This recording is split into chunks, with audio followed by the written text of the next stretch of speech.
And the reality is that really for 28 years, ma'am, this case has gone nowhere. And the reason why it has gone nowhere is because we continue to try and fit a square object in a round hole, and that is the Ramsey family, right? The narrative has been since day one that it had to be either John or Patsy, or heaven forbid, we even have people that at one point believed that Burke Ramsey was responsible for the murder of his sister. I mean, this case has literally just been locked in on the Ramsey family. So to hear that, we're around the corner and we're close to getting, this case being solved, I think it's just a way to hold off, right, while the case is getting attention again.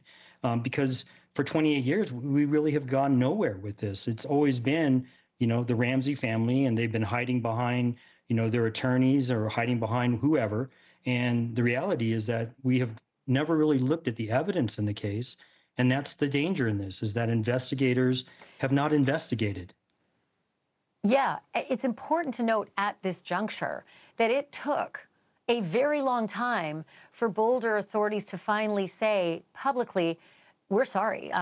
The Ramseys didn't do this. They are cleared. They are not under an umbrella of suspicion that they were under all the way to Patsy's death. She was never cleared before she died.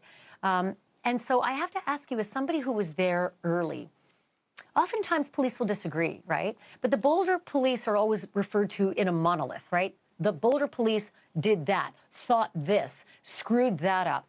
How many people like you felt differently, felt there might have been multiple intruders, felt that, maybe there were other people that they needed to look at instead of just hammering away at the John and Patsy theory? To be honest with you, I think that that list was very small. I mean, outside of probably Lou Smith, who was involved in the case in the very early stages, he actually, brought me on to help him. And maybe the former prosecutor, Trip DeMuth, who had a very, open mind to the investigation.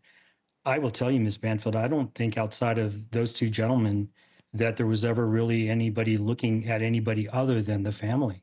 And that's why this case has been where it has stood for 28 years, is that we haven't opened ourselves up to what, who else could have done this, right? Whether we're talking about one intruder or two intruders, or, what are we talking about? The evidence in this case is so overwhelming that it links to somebody else other than the Ramsey family, but yet we keep doing things to ignore that evidence because it doesn't fit the narrative.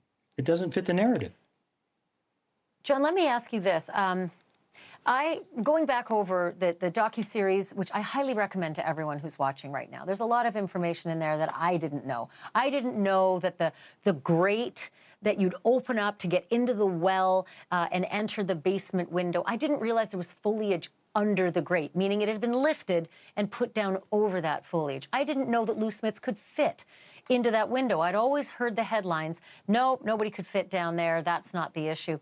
So knowing that an intruder could have entered that home early in the day, because the Ramseys were gone for hours that day, and then spent all day snooping and stalking through that home, getting very familiar with the layout of the labyrinthian house, and maybe even going into John's office and seeing right there on the top of his desk his annual Christmas bonus at $118,000. Why was that shoved to the bottom of the well? That just seemed to me to be really critical information. And to add to that, Ms. Banfield, I mean, what you have to also look at is not just that grate, right? Let's take a look further in. Let's look at how there's a broken window. Let's talk about glass being on a suitcase. Let's talk about a scuff mark on the wall. Let's talk about popcorn packing material found in the same area where JonBenét's body was found. I mean, look, none of that makes sense if you think that the family did it. And so that was ignored. It was never really looked into, much like we never looked at the stun gun marks to her face and to her back. We didn't look at the fact that the paintbrush that was used, the actual garrote that was manufactured, that there's a piece that's missing. That brush was actually broken into at least 3 pieces. But where's that other piece, right? Was this a trophy that was taken from a pedophile? So there's a lot of things, right? There's foreign DNA under her fingernails and in her long johns and in her underwear. So we look at all of this, and guess what, right? We don't see this linking up to the family. And so what we choose to believe is that none of this should be looked into, right? The DNA should be ignored. Well, the DNA, people want to ignore the DNA because why? Because the DNA doesn't link to the family, right? Thanks for watching. Go to joinnn.com to find NewsNation on your screen. And don't forget to click the red subscribe button below to get more of NewsNation's fact-driven, unbiased coverage.